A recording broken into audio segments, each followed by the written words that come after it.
pessoal, boa noite, tudo bem? Eu sou a Naila, graduanda do 4º semestre, e tô aqui para abrir o vídeo do meu grupo e falar um pouquinho sobre o nosso tema, que é a lombalgia. Eu vou explicar um pouco o conceito da doença, trazer algumas informações para que de forma introdutória a gente consiga entender do que trata esse agravo, tá? Bom, ela é tão comum na nossa população, que ela fica em segundo lugar, ela só perde para a cefaleia, a nossa dor de cabeça. Depois ela já vem em segundo lugar como dor mais frequente na população. Ela é conhecida de forma popular como dor nos quartos, dor nas ancas, dor nas costas. Para algumas pessoas, ela também é conhecida como lúmbago, tá? Ela pode ser extremamente debilitante em algumas situações, fazendo com que a pessoa deixe sua rotina normal, ir ao trabalho, né? Usar o banheiro, levantar da cama, trocar de roupa, coisas simples. A pessoa realmente trava e fica muito ruim, precisando de fisioterapia, ação medicamentosa para conseguir voltar à sua rotina, tá? Bom, a coluna lombar é uma estrutura muito complexa. Ela envolve músculos, tendões, discos intervertebrais, raízes e nervos periféricos, medula espinhal, caudequina, meninge. Todas essas estruturas em graus variáveis podem causar a dor. E os órgãos abdominais ou as estruturas pélvicas também podem ocasionar dores chamadas lombares por conta das suas localizações. Por exemplo, os rins, pâncreas, ovários, entre outros. Em 85 a 90% dos casos, a gente não consegue identificar o causador dessa dor, tá, com exatidão. Nos 10 a 15% restantes, são ocasionados por traumas, infecções, hérnias de disco, tumores e outros. Estima-se que 80% da população, em algum momento da sua vida, vai sofrer de algum episódio de dor lombar, tá? As crises, elas se dividem em tipos: agudas, subagudas e crônicas. E a diferença dentre elas é o tempo que a pessoa fica com a crise de dor, né? Que pode ser de dias, semanas a meses. Isso aqui divide as fases ou a especificação do tipo de crise que ela está tendo de dor lombar, tá? Trata-se, como eu disse, de um problema muito comum entre a população, mas que pode ser tratada, pode ser amenizada, pode ser prevenida. E quem vai tratar desses outros tópicos são as minhas colegas. Eu deixo agora a vez com a minha amiga Juliane, que vai explicar para vocês sobre os tipos de lombalgia. Olá pessoal, eu me chamo Juliane, eu faço parte do grupo da lombalgia e hoje eu vou falar para vocês um pouquinho sobre os tipos de lombalgia. Basicamente, existem dois tipos de lombalgia: a lombalgia crônica e a lombalgia aguda. A diferença entre elas é que a lombalgia aguda ela é mais frequente em pessoas jovens e normalmente ela surge após um esforço físico e a sua duração é mais ou menos entre 2 semanas. E a lombalgia aguda, ela, na maior parte dos casos, ela aparece após uma inflamação lombar, um movimento brusco, ou seja, após algum trauma, né? E a lombalgia crônica, ela se dá nas pessoas de mais idade. E normalmente, nós não conseguimos definir a causa da lombalgia crônica. Mas alguns fatores de riscos, eles podem ocasionar essa lombalgia crônica, como por exemplo, um fator genético, tabagismo, má posturas, entre outras. E a lombalgia crônica, ela ocorre como eu já falei, na população mais idosa, e a sua duração, ela é maior do que a da lombalgia aguda. Ela pode se estender por mais de 12 semanas, tá? Então, essa é a minha parte sobre a lombalgia. Espero ter podido explicar um pouquinho para vocês. Obrigada, pessoal. Olá, boa noite. Sou Valdirene e hoje vou falar sobre as causas da lombalgia. Trata-se de uma doença que já se instalou de forma ampla na população. Existem as lombalgias inespecíficas, ou seja, aquela que não localizamos o causador do problema. Mas também existem as conhecidas, que podem ser de uma hérnia de disco, de uma artrose ou até mesmo de um tumor. As dores inespecíficas podem ser causadas, por exemplo, pelo uso incorreto ou invertido da musculatura, levantamento de peso excessivo, a maneira como nos abaixamos para apanhar algo no chão, forçando a região lombar e não os membros inferiores. A má postura, o excesso de tempo sentado também são fatores da dor lombar. Outras causas como sedentarismo, o tabagismo e o excesso de álcool também contribuem para essas dores. Outros fatores determinantes são as longas jornadas de trabalho, com intervalos ou pausas insuficientes nessa jornada. Tarefas repetitivas, como levantar ou abaixar a cama de um paciente, os banhos de leitos, e trabalhar rapidamente num curto espaço de tempo. A falta de conhecimento sobre a educação postural. É isso. Obrigada. Oi pessoal, me chamo Arielle, sou aluna do 6º semestre e vou falar para vocês um pouquinho sobre os sintomas da lombalgia. Geralmente é diagnosticável pela própria pessoa e o principal sintoma é a dor na região lombar na altura da cintura. Essas dores podem se intensificar e até se irradiar para outras áreas do corpo, como as pernas. Alguns sintomas podem surgir como febre, rigidez, formigamento e sensibilidade à dor.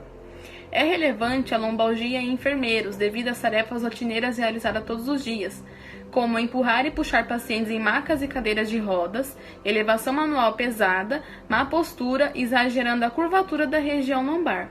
Dependendo do grau de dor que a pessoa esteja sentindo, sua rotina pode acabar sendo afetada se ela não iniciar um tratamento adequado.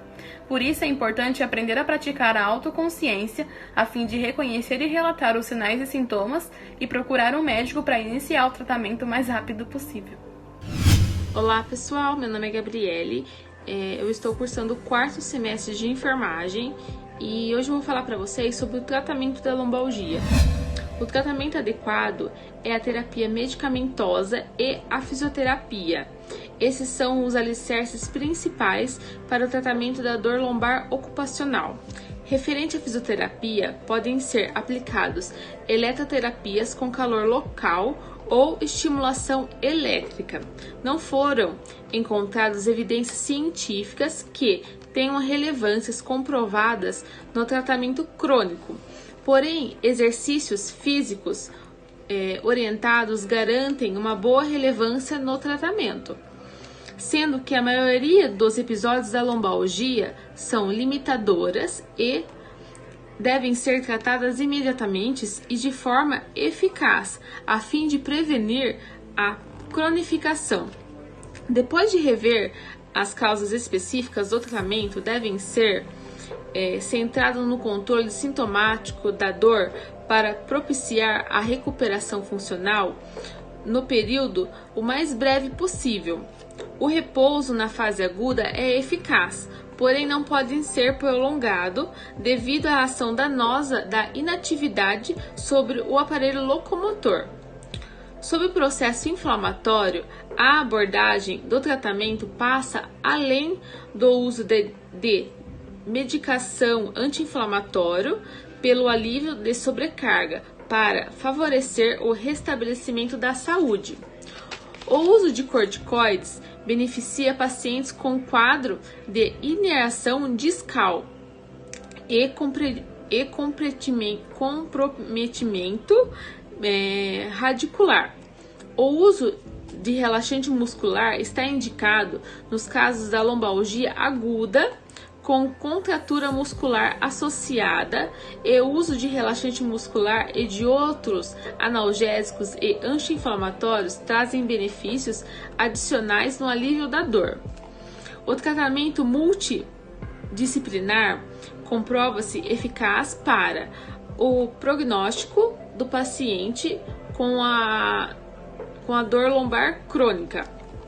O tratamento cirúrgico da lombociatalgia por hérnia discal está indicado nos casos de comprometimento neurológico significativo de falência absoluta do tratamento clínico. Boa noite, pessoal. Meu nome é Isabela, eu sou aluna do 4º semestre e eu vim falar um pouquinho para vocês sobre como é feito o diagnóstico em lombalgia.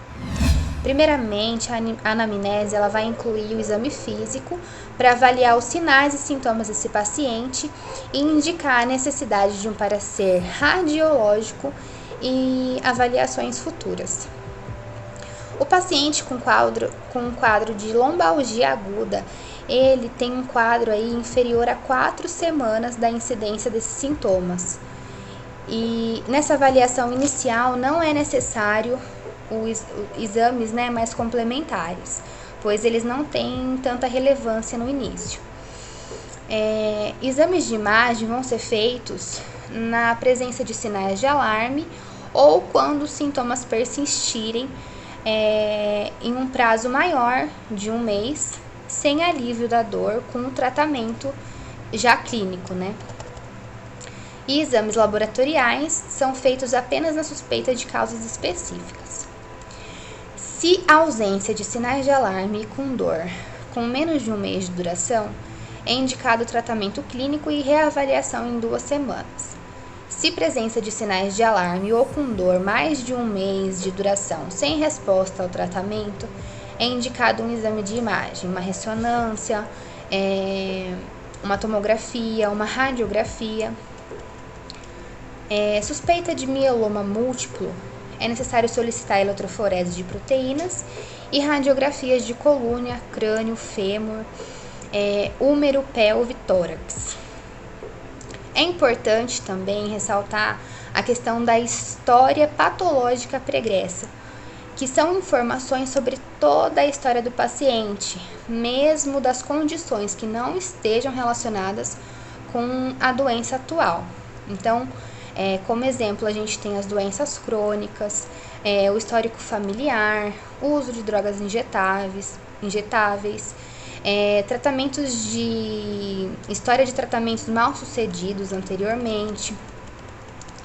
Alguns sintomas também que podem estar associados, que são sinais de alerta, febre, distúrbio motor, alteração da sensibilidade em membro inferior, incontinência fecal ou incontinência urinária, transtorno social e também a depressão. Quando é necessário repetir o procedimento? A repetição do exame de imagem é indicada em pacientes com nova queixa de dor, mudança no padrão dos sintomas e quando esse não apresentar melhora com tratamento após 6 semanas desse tratamento. E aí também um adendo importante em relação ao diagnóstico é a questão da forma detalhada em que é feito esse diagnóstico, para estar evitando a solicitação em demasia de exames de imagem, já que muitos são feitos de forma errada e sobrecarregam o sistema público de saúde. Então é isso, pessoal. Muito obrigada e até mais. Olá, pessoal. Meu nome é Júlia, sou estudante do 6º semestre de enfermagem e anteriormente, como as minhas colegas já apresentaram a lombalgia, eu vou falar um pouco sobre a forma de prevenção. A forma de prevenção da lombalgia consiste em fazer atividades físicas regularmente, fazer alongamentos, mesmo que não vá fazer atividades físicas, fazer exercícios que fortaleçam a musculatura lombar, como pilates, ter uma postura ereta, evitar ficar muito tempo sentado e evitar o sobrepeso e a obesidade, pois isso pode dar uma pressão desproporcional à região lombar. Para a prevenção dos profissionais de enfermagem em seu trabalho, as ações indicadas são evitar levantar pesos em excesso, evitar levantar o manuseio de materiais incorretos, postura inadequada e usar sapatos adequados. Tendo esses cuidados no dia a dia, os riscos de se desenvolver lombalgia são diminuídos e o seu corpo agradece.